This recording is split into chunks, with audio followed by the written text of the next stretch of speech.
Good morning, everybody. Welcome back to my channel. My name is Janice and I am filming a laundry chat Q&A today. I want to start trying to open up more here on my channel just so that then you guys can get to know me better, I can get to know you guys better, we can form that homemakers community. But the first step is me letting you guys in on who I am, what I've been through, life updates, that kind of thing. So I asked you guys on Instagram and Facebook and on my community tab any questions that you guys might have, and we have a few questions, so we're just going to go through those. Fold some laundry. I have laundry all around me right now. I just finished making a latte and we're just going to get into these questions. So if you are new here, please subscribe down below. If you can relate to anything that we talk about today, definitely leave a comment. Let me know who you are, what you've been through, and introduce yourself so I can get to know you. And yeah, let's get going on all this laundry and these questions. Okay, so I have the questions pulled up here on my phone, and we'll start with some of the easier, kind of simpler ones to start. So first one is, how long have you been married? Funny enough, me and Nathan just had a debate about this because he's trying to claim we hit our 6-year anniversary. I said 7. We just celebrated September 9th and we celebrated 7 years, and he's debating with me. So he's supposed to actually be looking it up on our marriage certificate. But yes, we've been married 7 years.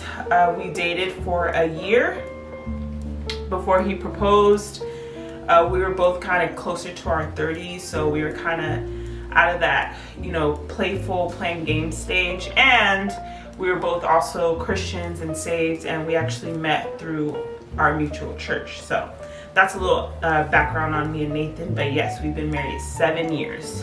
This one had me laughing out loud. Random. How many coffee pots or contraptions do you have, from pour over to pots, etc.?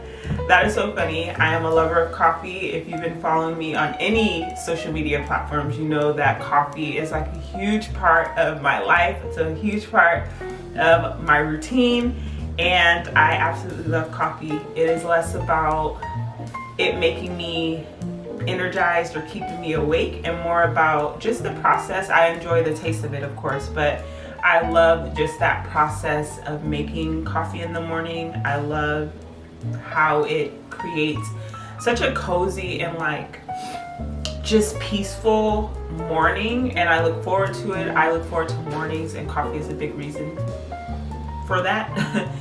But as far as contraptions, I have so I have a pour over.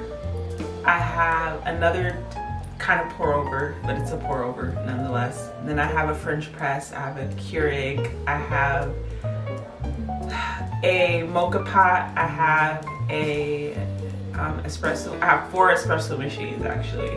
Crazy. If you guys watch my previous vlogs, you'll know why I have 4 espresso machines. Overkill for sure, but I have them. So I have 9, as long as I'm not missing anything.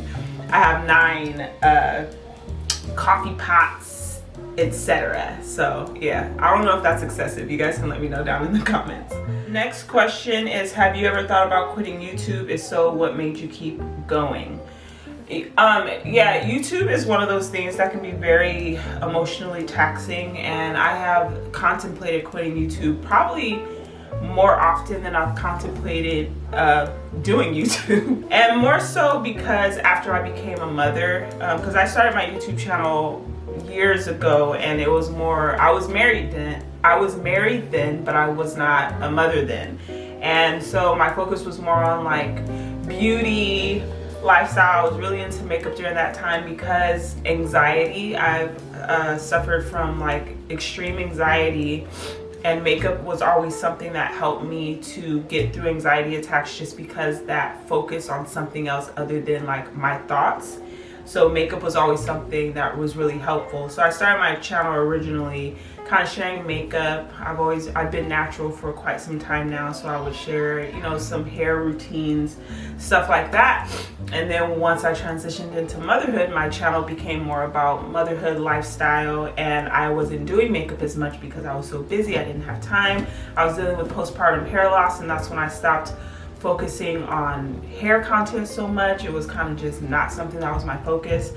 And so motherhood was. And I guess when I got into the motherhood realm of YouTube, I began pouring more of me into it, more of who I am, more of things I'm passionate about. And you know, when you start giving who you are in any capacity and you don't feel like that's being reciprocated or appreciated or valued, it's really hard to like keep going. And then on top of that, YouTube is so much work. You know, it's very time consuming. It takes away from things that you find important. For me, that is motherhood.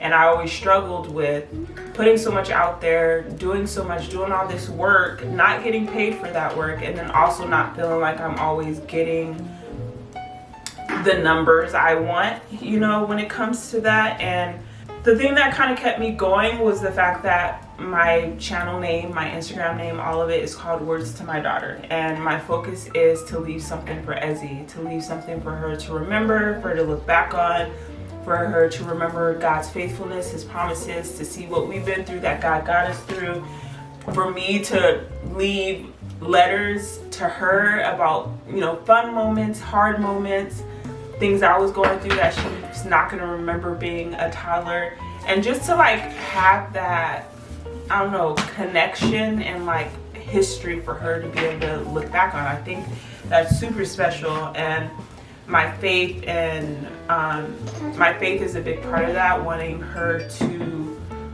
really understand and value like what we've been through and how God has always seen us through in those moments. So that is honestly what keeps me going, and the belief that I really truly believe this is what I'm supposed to be doing. So I really want this to be for her ultimately, and I do believe this is what God has called me to. I do believe I have things to share. And that's probably why I'm doing this video, learning to open up, because it's like I have things to share, but it's really hard for me to share them. And at the end of the day, God gets the glory and all of that. So we're stepping out on faith here. Next question is, what type of camera do you use to film? I use a Canon EOS M50 or Canon M50 EOS, whatever order that goes in, but I really enjoy it. This is the first camera, well no, this is the second camera I've ever bought, but this one, I love it. The original lens it comes with is great, but I actually bought an additional lens, 43mm lens, I believe, and I love it. So that's the camera that I use. Next one says, how long does it take you to film, example, breakfast time? Whenever I have tried to film, especially when getting multiple good angles, it seems to put an extra hour or so on the time it takes to get through an activity. Any tips on working quicker or more efficiently? For me, it actually, honestly, it does add some time. It doesn't add too much time. And I think it's because, which is the first tip I'll share, is to have an idea of what you want your final product to be. I go into filming with an idea of what I want to create at the end of it. And that not only helps me know what to film, but it lets me know how I'm gonna film and how many angles I truly feel like I need to get. Am I gonna share my whole breakfast routine, or am I gonna show pieces of it just so people know kind of what I'm doing, but not necessarily going into detail? And I think also knowing your space, like the spaces around you, and I feel like that comes with just filming over a long period of time. I feel like once you learn your spaces, you know what angles work for you. I mean, when you're a lifestyle creator and you're filming mainly in your home, there's only so many places you can kind of angle and move your camera depending on how your space is. So I think getting familiar with that and then kind of getting used to those angles you want to choose and just moving the camera. Having a tripod is huge. That's what I use all the time. I'm able to just move that thing wherever I want, make sure it's in good standing, and do what I need to do. So that would be my first tip, just knowing what you want to create before you create it. And I think just practice, honestly. I think filming in general takes a while. That's what makes it such a hard, not hard, that's traumatic, but just a more time-consuming job, especially when you're a mom and you're doing other things. It's like, even though you're filming these things, they're like things that actually really need to get done. And so I also make sure I kind of go into it filming pieces of it. So I don't set my camera up and film the entire time. I film, you know, if I'm cracking an egg, I'll film that. And then I'll crack the rest of my eggs off camera. And then I'll whisk on camera, turn it off, finish whisking off camera. So it's like, I do what I need to do to make sure that whatever's presented in the video, you're understanding what I'm doing, but I'm not filming the entire process, which is gonna make things take longer, take up memory space, your battery's dying, all these things that comes along with filming. So those would be like my main tips. And the other one is just kind of being patient and practicing, but hopefully that answers that question. Next one is, what is your favorite and least favorite part of homemaking? My favorite part of homemaking is just serving my family, honestly, even though that can also be the worst part of homemaking, depending on the mood you're in. There is something beautiful about feeling like you are giving your family exactly what they need to make it through their days. So for my husband as well as for Ezzy, having meals that they enjoy, having clothes like clean and put away. I love baking and cooking. I love having a clean home, and those are the things that I kind of occupy my time with majority of the time. And I know there's this thing, you know, about normalizing messy homes and all that, and I think that's fine if that's your normal. But I think for those of us that it isn't, and that we do take that time to clean our space for whatever reason we may have, mine being I quite literally can't function in a messy space.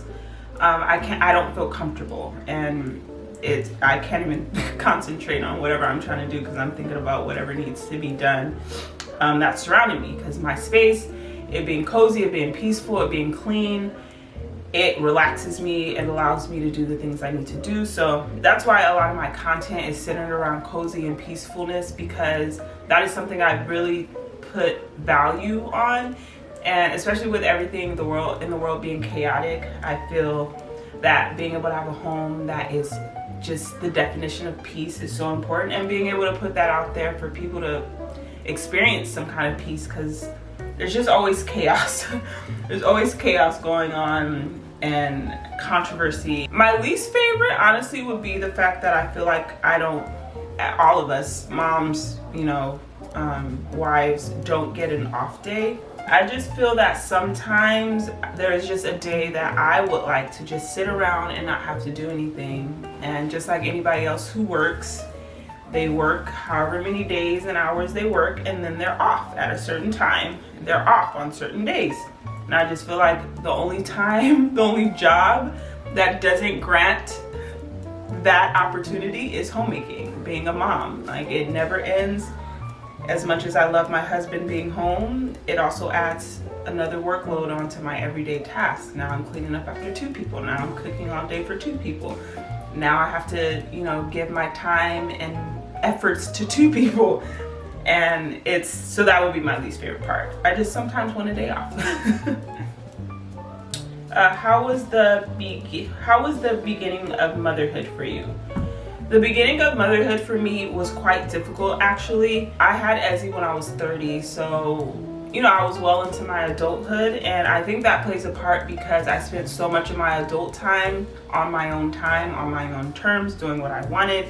And it's, obviously, we know as moms, it's such a significant shift to not have that anymore. And I think when you have children young, especially when you're in your early 20s, you haven't had so much time of adult life. So maybe that transition might not be as crazy. I think that was a hard part, but that wasn't even the hardest part, because I also feel that I was in my 30s, I was saved, I was married, and I already kind of transitioned into a much simpler, slower, not doing too much life. And so I think that works in favor for me being older, as well as just being wiser. There's a lot of changes that were made in my life as far as health and my faith before I had Ezzy, and I think that is such a blessing, because if I would have had her any earlier, I was not in the place I am now in many areas, and I wouldn't have been the best example, I guess. I mean, who knows? I might have changed, but just going off of how I was in my 20s, I wouldn't have been a good example for a child. God is good. And then aside from that, I had difficulties with breastfeeding. Not necessarily that I couldn't do it, because I breastfed Ezzy until she was almost 2. I think she was like a year and 10 months when she honestly transitioned off herself. So I didn't have to do anything to like wean her off of breastfeeding. And that was a huge blessing. It literally happened on its own. She just slowly stopped needing or wanting to breastfeed, and because I was willing to go till she was 3, but she was almost 2 and she was like, okay, I'm done now. So that was great, and I love that I was able to breastfeed her that long. So that was amazing. But in the beginning, I really struggled in many areas, especially in regards to breastfeeding. I struggled with the pain. It was painful, and I know they say if you're doing it right, it shouldn't hurt. I don't agree with that, honestly. We did everything well. She did good. She latched on great. It just hurt. I mean, having someone sucking on your nipples for long periods of time, every hour, for 6 months, I mean, or for the first 6 months, I don't necessarily think that's supposed to feel okay, you know, and it did not in the beginning. So after some time, once my nipples adjusted, everything went great. I didn't feel it at all, but I did struggle just with breastfeeding and intimacy, if like you get what I'm saying. Like, it was just a weird transition and I don't think it gets talked about a lot at all, which is interesting. Me and my sister actually have this conversation often because we opened up about a lot of things. We were pregnant at the same time with our first, and so we experienced all these new things together for the first time. And one of those things was talking about just how I struggle with intimacy after having Ezzy, breastfeeding. Like, I felt like, okay, now my breasts are for me nursing my child and no other purpose. And so if you can even ask Nathan, like, I kind of had to tell him, like, right now it's like, I'm just not feeling it. I'm not feeling it. So I struggled. That was a part of the whole beginning of motherhood, just struggling with intimacy and getting through, like, getting back to being intimate and wanting to, not even getting back to being intimate, because I felt that, you know, I'm married, and if my husband wants to be intimate, there are some aspects of that I would like to give, even if it's not something I want to do in the moment. But he was always respectful if I was just like, nah, bro. But yeah, I was happy when I finally got back to the point of wanting to be intimate. So that was one struggle in the beginning of motherhood. I didn't get any sleep. I was a zombie throughout the beginning of motherhood. For the first 6 months, Ezzy breastfed every hour through the night, just all the time. And I got absolutely no sleep. I felt like I was walking through a haze or a daze, like through my days. I just felt I was not there all the way during the day because I was so exhausted. My mom would come and try to help every once in a while because she worked out near where I lived, and so sometimes when she got off work, she would come and like just watch Ezzy so I can take a quick nap, because it was just really hard. And then along with that is my anxiety. If you guys have been here for a while, then you know I've struggled with anxiety, and I actually stopped struggling with anxiety a bit before I had Ezzy. I was doing a lot better, and I'm going to talk about that because one of the questions actually asks about my anxiety. But I did struggle with that fear of SIDS, and anytime Ezzy was asleep, I was like staring at the camera. I was staring at her. I would always go and check to make sure she was breathing. So those were also adding to me not getting sleep, because even if there was a time, which was very rare, that she would actually sleep and be asleep for a while, I would be scared, like, okay, is she still good? Is she, you know, and that was a whole ordeal. So that was a real struggle for me. That's actually a fear I have having another child, is just going through that beginning first 6 months again, and the fear that kind of sometimes took over, and how I had to be in deep prayer and like trusting God. And yeah, that was a struggle for me. I feel like those were the main ones. That's what I can remember right now. At least it's been 4 years, over 4 years now, so it's been a little bit. But those are the main things I remember that were tough for me, that I struggled with, that made motherhood not all glitz and glam. I was struggling. I was really struggling. I got a question about infertility. So if you watch my previous one of my previous vlogs, I'll link it right here, I talked a bit about infertility, as that is something that I am going through. It's actually been something that's always kind of been part of my life since, you know, trying to have children, and even before. I've always had really heavy periods. When I started my period, it was awful. I had awful cramps. I was throwing up. It was just terrible. My period every month was terrible. A lot of times I would stay home from school for a week, or at least majority of the week that I was on my period. That was the other thing. It would last like 8-9 days. And just, it was actually torment. And then when I got to a certain point in high school, I remember we went to the doctor to try to figure out what I can do about these terrible periods. And of course they said birth control.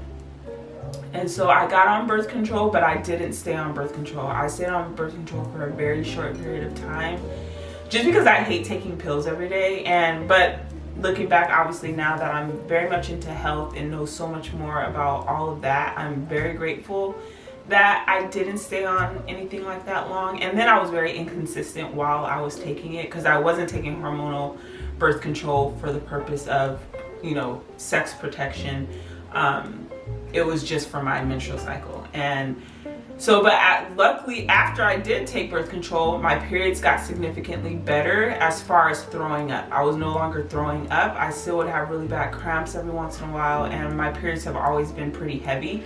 And it wasn't until my adulthood, I was in my 20s, that I learned that I had a fibroid, which was actually quite frustrating, because when you learn more about the symptoms and like kind of key things that are going on that may hint at fibroids, I had all of them from the beginning. And I kind of wish, instead of them throwing me on birth control, that we could have looked into that and maybe prevented them from being the size that they were at the time that I started trying to have a child. That was kind of where it started. It started with me finding out that I had a large fibroid, and where it was located in my uterus was very close to the vaginal opening, which is why I had a C-section with Ezzy. When me and Nathan started thinking about kids, I went to the doctor. We weren't even thinking about having kids. I went to the doctor probably for just a normal checkup. They told me I had fibroids. Then they sent me to a specialist, and he was the one that told me that I probably can't have kids, and that have I started trying, and yada yada yada. And I said, no, I hadn't. And so after that, being told that I might not be able to have kids, and me and Nathan had been, you know, being careful, because we were young in our marriage. We were married maybe a year or two, and we weren't necessarily trying to have kids at that time. We weren't ready. It probably was more so me.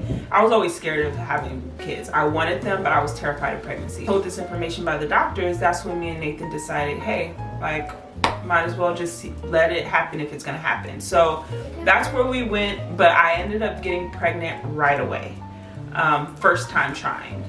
And me and my sister, maybe we'll do a video going forward. If you guys are interested in that, please comment down below, because the history kind of me and my sister and pregnancies and how things kind of went with us is actually kind of crazy. And I would love to share that story with her and like give both perspectives of what was going on and all that. But I got pregnant after my sister had a miscarriage, and she had an ectopic pregnancy. So it was a whole thing. But I was pregnant and scared. I was pregnant and scared after witnessing what my sister went through. I was scared of having a miscarriage. So I was really like trying not to be attached and trying to like do everything I can to make sure I'm good, make sure I'm not over working out too much. And I was just in my head a lot. But I made it to 10 weeks. And once I hit 10 weeks, I started feeling like, oh my God, like, okay, I think this is it. Like, the doctors might have been wrong. Everything's going good. I'm 10 weeks pregnant, yada, yada, yada. And then one evening we were getting ready for bed, and I felt myself start to bleeding. And that's when we went to the doctor, because it kind of got a little bit excessive. Went to the doctor. My pregnancy hormone was still elevated, so they were kind of confused on what was going on. But long story short, this is a story I can share later again if you guys are interested in actually knowing like what went on in these miscarriages and all that.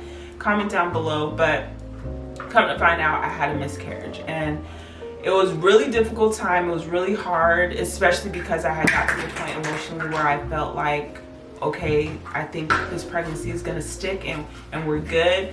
I kind of sometimes like, I wish I would have just had a miscarriage earlier. Like, it was frustrating, you know, to be hopeful. And I guess that's just how I am in general.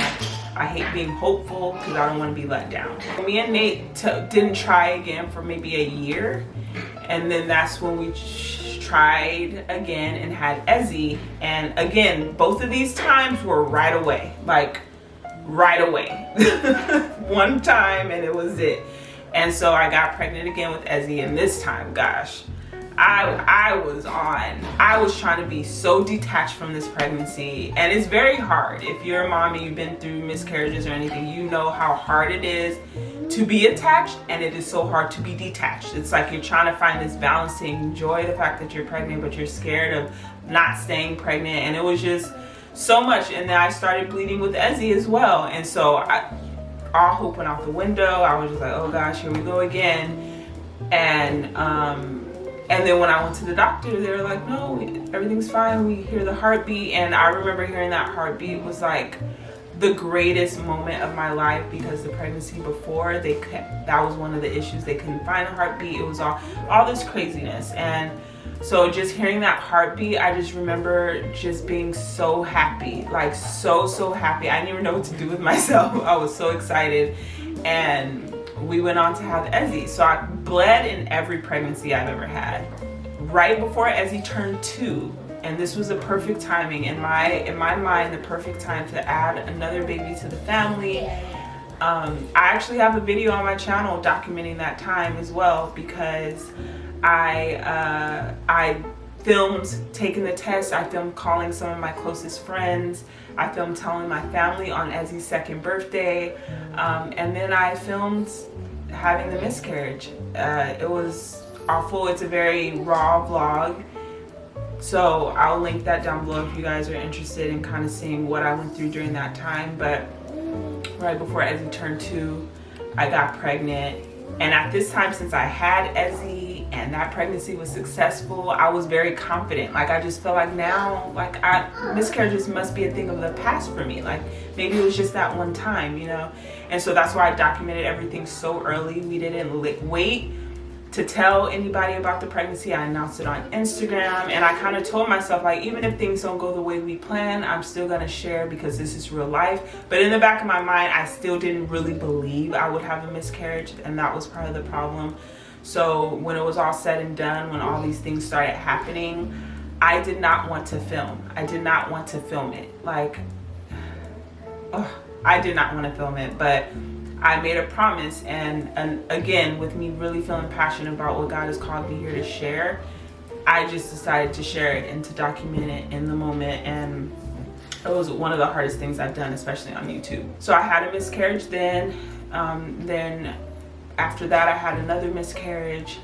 And I've also honestly feel like I had one more, but because the pregnancy was never confirmed, I've kind of just told myself that it wasn't, to help my emotional state. Since then, we've just not been able to have children at all. And I've had so many moments of thinking that I'm pregnant. I call my sister, like, I feel like I felt this, or I remember feeling this when I was pregnant with Ezzy, and you know, you have so many pregnancies, you know that how it feels to be pregnant. And so when I would have each month have these things going on that me and Nathan are trying, I'm like, I think I might be pregnant. And then it's a negative pregnancy test over and over and over again. Now you have me. Yeah, I do have you, honey. Because if I was gone and you didn't have a kid, I would be sad and I wouldn't want to see you again. Oh, come give me a hug. I love you. Oh, my little angel baby. I love you. Okay, you can finish playing, okay? Where we're at now, we just have had negative pregnancy tests after negative pregnancy tests, or me just starting my period, and that's been the case for the last 2 years now. It's been rough, it's hard, it's difficult, it's saddening, it's frustrating.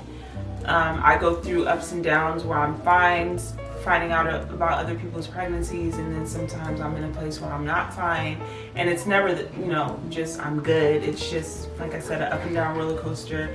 But I depend on God, and if you guys watched my previous vlog, you know, I talked a bit about like how I just focus on what I have, and that's why I don't talk about this a lot. A lot of people don't even know I deal with infertility, because I feel like the more I talk about it, the more I'll be dwelling on it, or the more, you know what I mean? So I just try to like keep it pushing. I try to make the most out of what I have, and that is my daughter. And as much as I want to give her a sibling so badly, and I just want like a home full of kids and chaos, I have to be grateful for the fact that I have a child, because when this all started, I was told that I probably can't have any. So I do feel like she is a gift.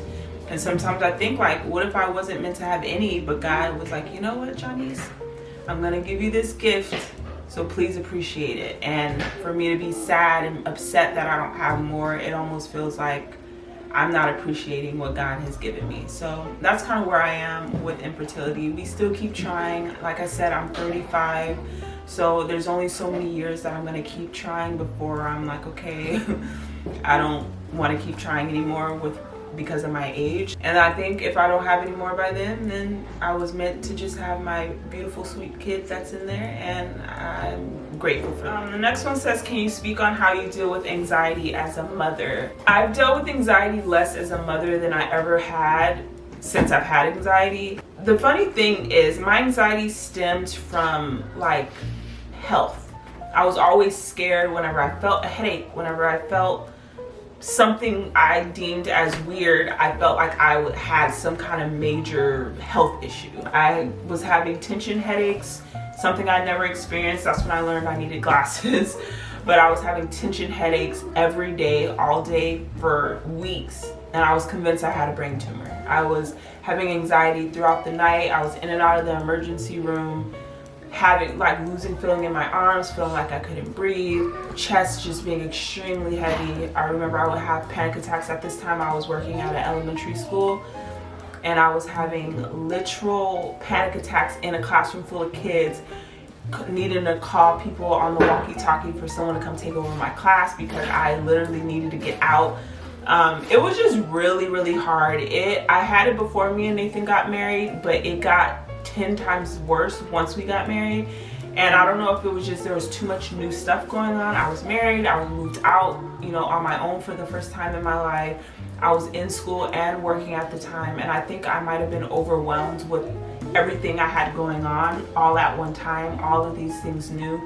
And I just struggled really bad, and I had anxiety every day, all day. And this is not an exaggeration, which led to more anxiety because I knew that having anxiety can actually cause health issues. And because I was in this constant state of panic or fear, I was scared. I was literally putting myself into an unhealthy situation like that. My thoughts and my fears were making me unhealthy. And so then when I would have these feelings because of my anxiety, it kicked my anxiety up, because now I'm panicking, not only because I feel panicked, but because now I'm panicking, and my panicking is going to cause something really to be wrong with me. So it was like this constant cycle.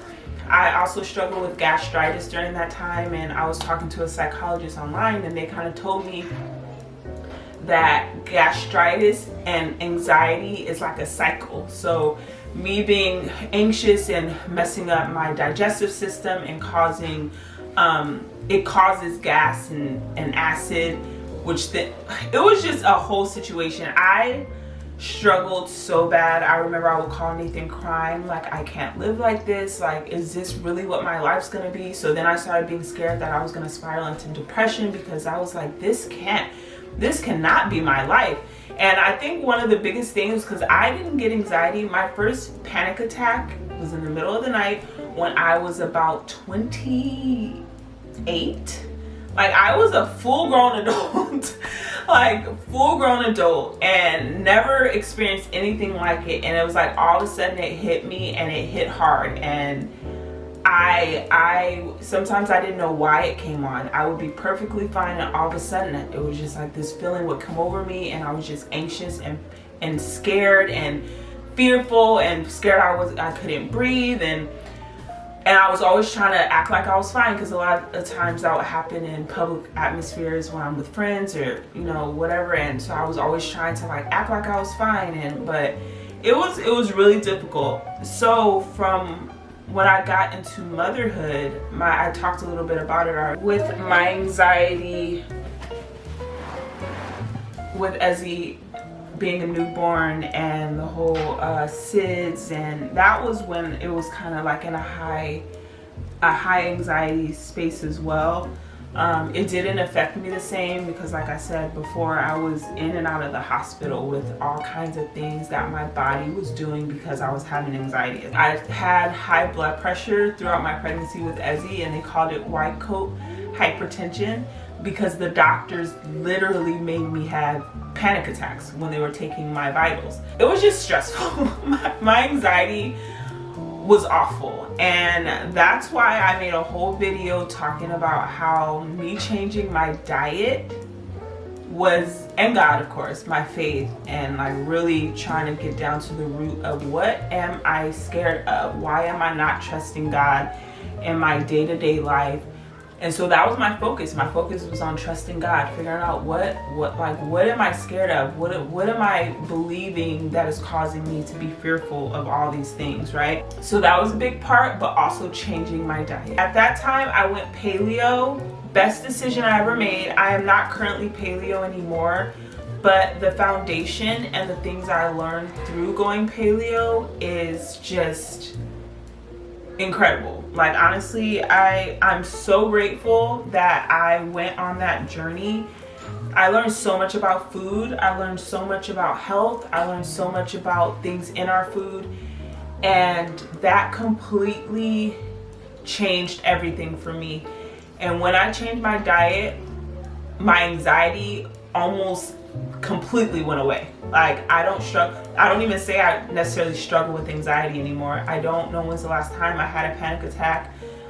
I don't struggle with it. And there are moments when I'm fearful, and I know because of my history of anxiety that when I do get kind of worked up, I probably feel it more than the average person. But as far as like my everyday daily life, living with anxiety, struggling like I was, that part is gone. And diet is heavily important. And so to that question, that was such a long-winded answer, but diet. Pay attention to what you're eating, what you're putting in your body. Mental, physical health go hand in hand, and your gut and how your body runs off of food is so significant. And it will change no matter what causes your anxiety. It is still a physical reflection of your mental, right? So the average person could be nervous or scared, and that it stays that they're just a little nervous and scared. If you have anxiety, that little thought of nerve or fear causes a crazy physical reaction. That physical reaction is your health. That physical reaction is off of what you've put in your body. So the mental part of it is your faith, figuring out what makes you so fearful, what makes you so scared. The physical part is what you put in your body to make that mental thought cause you physical symptoms. So yeah, which brings me into the next question actually that I got was tips to making changes toward an overall healthy lifestyle. My first tip, sorry if these are all long-winded answers, I'm sorry, I feel like this is a long video, but my first tip is, like most people say, but it's because it's so important, is to pay attention to what is in your food. Read the ingredient list. Do not read the front of your package that says made with olive oil or natural or whatever little tags they try to put on the front of your packaging so you're convinced that it's healthy and you grab it without looking at the back. The ingredient list, not the packaging list, the ingredient list in the back of your food, the label tells you what's in that. And if there's things that is not a food item, do not eat it. There's so much stuff that we give our kids. We assume it's good for our kids because it's made for kids, and sometimes it's the worst things out there. And I personally stopped buying products with sugar in it. Once you start looking for sugar in your products, you learn that everything has sugar. It's actually crazy. So doing some research, if you guys are interested in, like, that's why I try to share my grocery hauls, not just because to say this is what I got, but a lot of the food that I buy has no sugar. It's all natural. I try to find things with the best ingredients if I'm getting something that's packaged.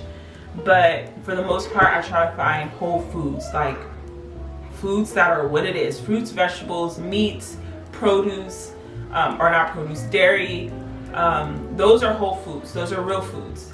When you start getting into packaged things, then that's processed. No matter, even if the ingredients are great, it's still processed. So I'm always, even if I buy packaged foods with good ingredients, I'm always trying to keep that to a minimum, especially when most of it is usually like snacks for Ezzy. So I make sure that she's eating lots of fruits and that I'm baking from scratch or cooking from scratch so that we know what's in our food. I'm in charge of the sugar. I like to use maple syrup, honey, coconut sugar. Those are like the main sweeteners I use. I don't use sugar often at all, and if I do, it's for special occasions. When Ezzy didn't start having sugar until she turned maybe 3, she never had sugar. Never. Nothing outside of maple syrup. Yeah, maple syrup was the main one, and coconut sugar. So we are really big on minimizing sugar. I don't buy things that, I don't even say that I can't pronounce. I don't buy things if I don't know what it is. There's lots of things you can pronounce and it still doesn't mean that it's healthy. So just looking at the back ingredients, making sure that you're buying things that you know what it is, it's good for you, and it's not some lab-made chemical to keep your stuff fresh on a shelf. Also, getting organic. I know some people don't believe in organic, but there's so much health related to pesticides and different things that are put in food, GMO, when it's not organic. So it's less about just this cool, like, oh, I buy organic, and more about really what not buying organic means and what that allows for people to do to your food. So even though organic is not perfect, the best thing I believe is growing your own food, going to farmers market and talking to the farmers, which is something that I was doing when we lived in Ukaipa. I still need to get back to that now that we moved and kind of get familiar with what we have out here, but that's big. And then another thing I feel is to start off, like, I know learning about ingredients and learning what's not good for you, it's a lot and it can be time consuming, and it's not something you feel like maybe you can do right away. So my biggest tip would be to make foods that you like. So that was the first thing I did, because going paleo was such a significant change for me. I was not a healthy person, and I guess that's something I want to make clear, because I guess you can kind of look at people who have a healthier lifestyle and think that they've always been healthier. I was awful. I was the worst. Ask anybody who's known me. Fast food was my diet. I've always had a super huge sweet tooth. I was the poster child for do not eat anything I eat. I was awful. But I think that's why I faced so much with anxiety and gastritis and all these things I was experiencing all at one time out of nowhere. It was because of what I'd been putting in my body for years. And when I changed that, I felt great. I didn't know you can feel that good. So I think some people are so unhealthy that they don't even realize that the things they feel on a regular basis is not normal. It's become their normal and they don't even notice it anymore. But once you start eating healthier, you'll notice, like, wow, I was not my best all this time, And I think that's the first step, is just making it yourself instead of buying it out. Getting better ingredients in your home instead of buying like all this processed, unhealthy food that we keep. So if I eat at home, I know I'm eating things of quality. So I think that's a big tip. Baking, cooking from scratch as much as you can, organic, Incorporate, even if you're not taking out all this terrible stuff, try putting in things. So if you have a day of eating unhealthy, try to make a smoothie, so at least you're getting greens and veggies and things in your diet since you're having unhealthy things. So that's another tip. Just like maybe in the beginning, instead of focusing on what you need to take out of your diet, focus on what you need to add into it, and maybe make that process slower so that you begin to love healthy foods, and then maybe you'll notice you'll start replacing them on your own without like this kind of pressure to do so. If you guys are ever interested in brands, different kinds of things you like to eat, and you want to find something like a healthier alternative for that, definitely comment or DM me on Instagram, because I've been doing this for years now and I have gotten pretty accustomed with brands that are better, like good brands that you guys could kind of switch out. Because I like, even for Ezzy, like just finding snacks and things. Let me know if you want me to, if you have any specific thing you would like to have a healthier alternative for, and maybe I can try to do a video and put all that in one video. So definitely let me know. I'm very passionate about health. Very passionate, and I'm specifically very passionate about children's health. To sum all that up, cook at home as much as possible. Get higher quality ingredients. Cook the things that you love, so that you know that you're cooking them better than what you would get if you bought them. And slowly add things into your diet. Focus on adding more greens, adding more whole foods, adding more superfoods into your diet, as opposed to focusing on what you need to take out of it to start. And those are probably my 4 tips. Okay, before you were a homemaker, what other career opportunities did you explore? I kind of said a little bit, but before this, I was in school. I was working at an elementary school after school program, because I was passionate about children. I've always been, and about psychology. I was a psychology major. I was this close. I had 2 more classes before I would get my degree, but I was in school while I was pregnant with Ezzy. After I had her, I was finishing up my degree, and it was taking away the time I had with her. It was not sitting well with me. I felt that all the things that I wanted as a mother, all the things that I prided myself on being and doing, was being taken away because of school. Like, I would get home, I had papers to write, I had exams to study for, and so it was like I didn't get to enjoy her newborn stage. I was like trying to put her to sleep so I can focus on work, and I did not like it at all. And I remember I was like, I told Nathan, I was like, I know this is crazy. I'm like almost done with school, but I do not want to do this. I wanted to be a mom, and a stay-at-home mom, and a stay-at-home wife. Like, it was a dream of mine, and something I had thought of that I wanted when I had kids since I was in my 20s. Nowhere near marriage and nowhere near motherhood, but I knew that I wanted to be a stay-at-home mom, and I wanted to be present with my child. And that was like the first glimpse into seeing what happens when I'm trying to do things outside the home. And I know other people, it's different for everyone, but that was specifically something that was important to me. And so I stopped. I didn't go back, and I haven't been back. And homemaking is definitely where I feel God was leading me all along. Yeah, definitely. It's crazy to see how all that played out, but I definitely feel like I am where I'm supposed to be. But my career exploration before Ezzy was definitely psychology. I wanted to be a therapist, like either marriage and family or anything like that. I've always been into talking to people, listening to people. I wanted to continue and have my own practice, and I had all these dreams and goals for when I got my degree. I think this is the last question. How was your transition into marriage? Was it easy or difficult?